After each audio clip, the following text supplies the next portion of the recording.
안녕하십니까. 네, 안녕하십니까. 정말 오랜만에, 그죠? 정말 오랜만에 웃죠. 진짜 이런 시장이 네.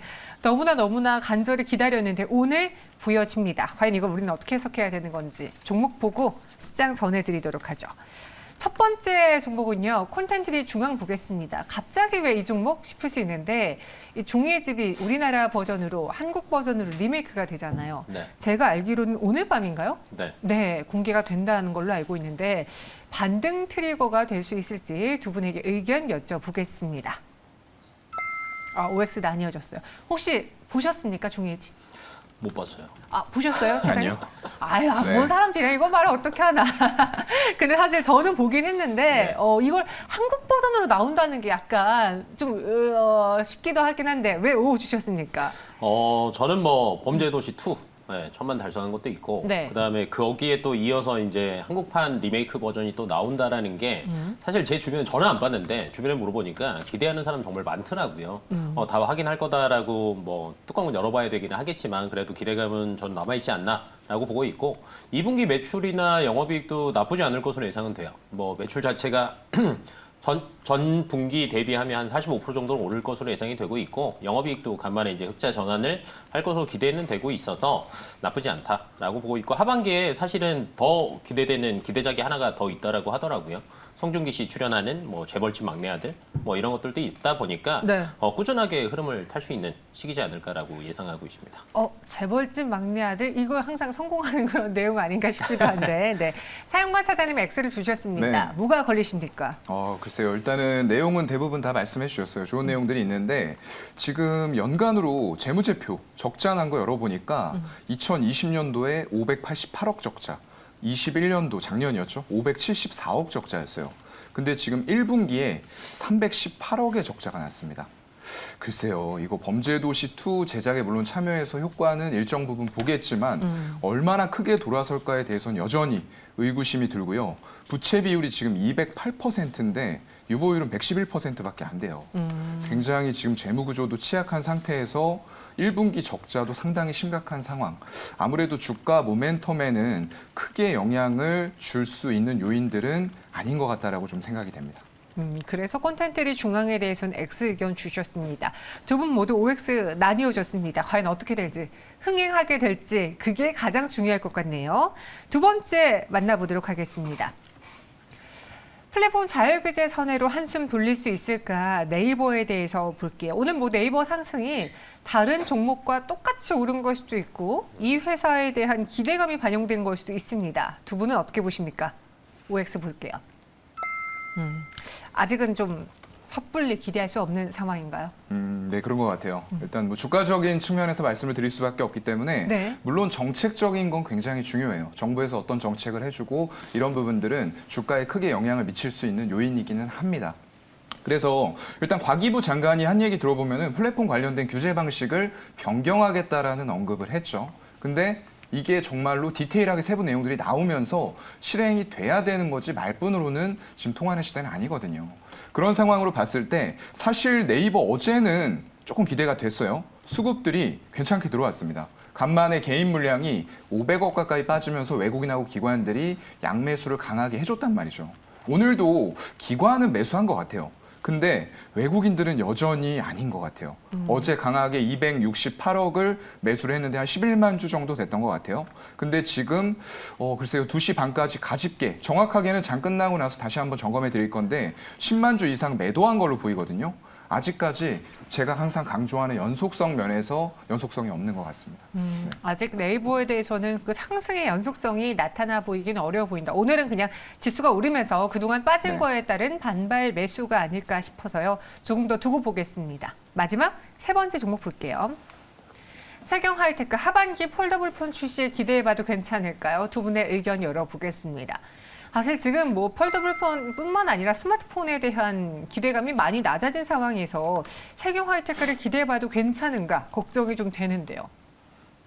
저는 그래도 스마트폰 쪽은 사실은 뭐 글로벌 판매량이나 이런 것들을 보면 네. 작년 대비해서는 줄어들 거라고 얘기는 나오고 있어요. 뭐 작년 대비하면 한 3% 정도는 줄 거다라고 얘기는 하고 있지만 사실 그 아이폰이 원래 폴더블을 올해 내놓을 거라고 예상을 했었는데 연기가 됐죠. 그러다 보면 삼성전자 입장에서는 점유율을 더 올리기 위해서 더 공격적으로 마케팅을 할 수밖에 없기 때문에 좀 낫지 않을까라고 예상이 되고 있고, 폴더블은 올해는 더 성장할 것으로 예상을 하고 있습니다. 그다음에 이제 세경 하이테크 같은 경우에는 폴더블 폰용 특수 보호 필름에서 이제 매출이 나오고 있는데, 작년에 매출 비중으로 보면 전체 매출에서 한 22% 정도밖에 안 됐거든요. 근데 올해는 한 10% 정도 이상 올라갈 것으로 예상을 하고 있어요. 그러다 보니 뭐 지금 들어가는 것도 나쁘지 않다라고 보고 있습니다. 네. 반면에 사용관 차장님은 이번에도 X입니다. 오늘 네. O가 하나도 없어요. 그러네요. 네. 장은 좋은데 오가 없네요. 네. 네네. 왜 세경 하이테크는 뭐 때문에요? 글쎄요. 일단은 뭐 말씀해 주신 내용도 굉장히 다 좋습니다. 네. 뭐 플라스틱 패턴 기술하고 가격 경쟁력도 유효하다는 부분도 인정을 하는데요. 그리고 데코필름은 일단은 조금 단기보다는 중장기적인 성장 전망을 보시는 게 좋을 것 같고요. 하반기에 이제 중화권 고객사 얘기가 계속 나오고 있어요. 공급 물량이 점진적으로 증가될 거다. 그리고 주요 고객사의 폴드하고 플립4 시리즈가 이제 출시가 될 거거든요. 그 생산 계획 잡아놓은 거 보니까 지금 거의 2배 수준으로 잡아놨더라고요. 삼성전자에서 한 1,500만 대 두 모델 합쳐서 생산을 하겠다라고 얘기를 하고 있습니다. 이게 좀 크기는 큽니다만 아직까지 전체 프리미엄 폰에서 차지하는 비중은 3%예요. 폴더블이요. 그래서 아직까지 조금 미미한 부분이라고 볼 수밖에 없을 것 같고요. 세계 시장은 전체 스마트폰 쪽은 역성장을 할 것 같습니다. 전년 대비해서는 한 3.5% 정도 줄어들 것으로 보여요. 그렇다 보니까 이런 쪽들이 정말로 계획했던 대로 잘 가면 좋겠지만, 글쎄요. 일단은 조금은 더 봐야 될 것 같고요. 가장 문제는 이게 지금 폴더블 쪽에서 대장주는 아니에요. 그동안의 주가 흐름들이 파인테크닉스나 이런 쪽들은 확고한 기술력이거든요. 이게 외장재를 접는 거랑 내장의 디스플레이를 접는 거는 기술력이 차이가 큽니다.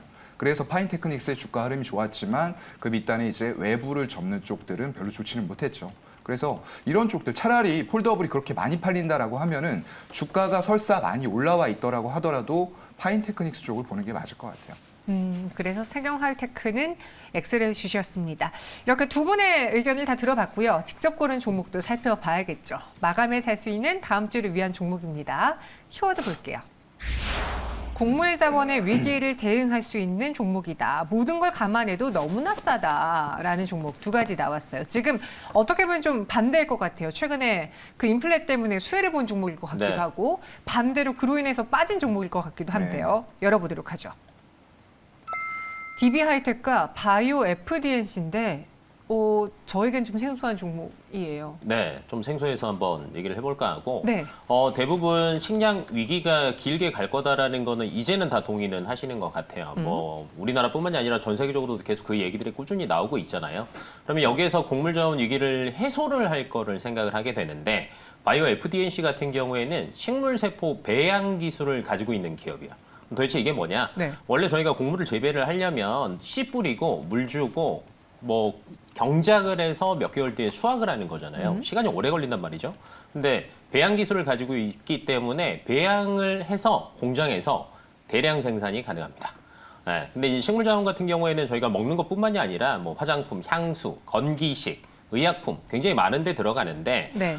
지난해 매출액은 사실은 초반이기 때문에 그렇게 많지는 않았어요. 한 120억 정도밖에 안 돼요. 근데 이제 올해는 한 200억 이상 전망을 하고 있고요. 그다음에 앞에서 제가 이제 식품 자원 자체가 향수 쪽도 쓴다라고 했는데, 향수 원료 업계에서 글로벌 1위인 기업이 프랑스 지보단이라는 회사인데, 이 동사에 2대 주주입니다. 2대 주로 들어온 이유가 있겠죠. 예, 그리고 올해부터는 지보단 향 원료 매출도 발생을 하기 시작하기 때문에 뭐 성장적인 측면에서는 굉장히 좋지 않을까라고 예상하고 있습니다. 그럼 이 종목을 오늘장 매수한다면 전략은 어떻게 세워볼까요? 저는 지금 가격도 나쁘지 않다라고 보고 있고요. 네. 예, 목표가는 한 3만 원, 뭐 손절선은 2만 2천 원 정도로 대응을 하시면 괜찮을 것 같습니다. 3만 원의 목표 주가, 손절가는 2만 2천 원 제시해 드렸습니다. 오늘 이렇게 또 바이오 FDNC에 대해서 알아봤고요. 이번엔 사용과 차장님의 종목입니다. 오늘 OX 종목에선 다 X가 나왔는데 DB 하이텍 O를 주셨습니다. 네, 맞아요. 리포트 내용도 조금 일단 피크아웃했다. 우리가 가장 두려워하는 피크아웃 네. 얘기 나왔더라고요. 근데 이제 지금 바이오 FDNC 기업 이름이 좀 긴데 듣고 나니까 굉장히 땡기네요. 네. 네. 좀 유심히 살펴봐야 될 것 같고요. 일단은 지금 제가 가져온 정보는 뭐 너무나들 잘 아시는 기업일 거라서 자세한 설명은 생략해도 되지 않을까 싶어요. 일단 리포트 나온 내용들 잠깐 요약해보면 2분기에도 사상 최대 실적 전망은 유효하다라고 얘기를 했습니다. 왜냐하면 여전히 자동차용 반도체라던가 이런 쪽들의 수요는 견조하고요. 굉장히 이제 생산 자체를 모자라서 못하는 상황이다 보니까 풀캐파를 계속 유지할 거다라는 관점들을 가지고 가고 있어요. 근데 이제 문제는 지금 인플레이션이라던가 스태그플레이션 우려가 지속이 되면서 PC라던가 스마트폰, 서버용 같은 IT 용 반도체의 수요들이 지금 전방위적으로 둔화되는 부분들이 확인되고 있다라고 리포트를 썼습니다. 그래서 주문 대기 감소가 예상이 되면서 공급 부족도 어느 정도는 완화가 될 것이다. 그렇다고 하면 가격이 지금 평균 판매 단가가 계속적으로 상승하는 사이클을 타왔는데 그런 가격들이 조금은 하향 쪽으로 갈 수도 있겠다라는 부분들을 반영을 하면서 글쎄요, 목표 주가를 지금 10만 원이었었는데 한 지금 26% 정도 하향한 것 같아요. 74,000원으로요. 그런데 또 뒤에 접붙였어요. PER 3.7배다라고 했습니다. 제가 지금 하단 밴드와 상단 밴드를 좀 조사해 보니까 지금 21년까지 하단이 8배 정도를 받던 기업이었어요. 근데 지금은 3.7배죠. 21년도인데요. 글쎄요, 이거 지금 제가 봤을 때는 아무리 목표가를 하향한다 하더라도 지금 구간에서는 사야 되는 구간이 좀 맞다라고 생각을 하고요. 주봉상으로도 굉장히 차트가 예쁘게 지지를 받았어요.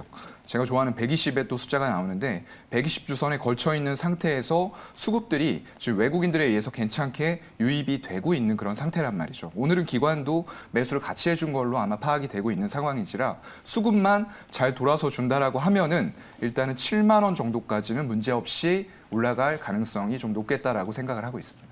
네, 그래서 지금 이 종목 꼽아주셨습니다. 목표 주가는 7만 원, 그리고 손절가는 10% 내외로 잡아보자라고 의견을 주셨어요.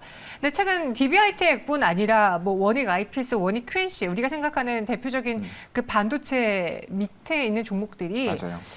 6월 달만 차트 보면은 정말 복붙이에요. 이런 종목들에 대해서도 지금 갖고 계신 분들은 어떻게 하는 게 좋을까요? 글쎄요. 일단 지금 상황에서는 항상 말씀드리지만 레버리지 사용해서 네. 내가 반대매매 성까지 위태위태하다. 이런 분들은 당연히 신용을 줄여야 되는데 현금으로 매수하신 분들은 지금 어떤 액션을 취하기에는 부적절하다라고 제가 좀 말씀을 드렸고 코스닥 차트가 사실상 보게 되면은 700 말씀드렸는데 월봉상으로 봤을 때 거의 이제 터치했다라고 그냥 생각해도 무방할 정도로 하락은 단기간에 마친 것 같아요. 그래서 오늘의 매수 강도도 일단은 강도 자체는 굉장히 마음에 드는 외국인들 매수가 들어왔어요. 3,800억이 지금 동시효과에서 찍히고 있네요. 코스닥 이렇게 매수하는 거를 얼마 만에 보는지 모르겠고요. 기관 쪽도 지금 투신이라던가 연기금 3호 펀드까지 금융투자만 움직인 게 아니잖아요. 여러 곳에서 개인들 물량 5천억 빠지면서 매수가 들어왔다. 다만 우리가 다음 주에 한 번 더 확인해야 될 것은 연속성이겠죠. 이제 그런 부분들만 좀 확인하면 될 것 같습니다. 네, 알겠습니다.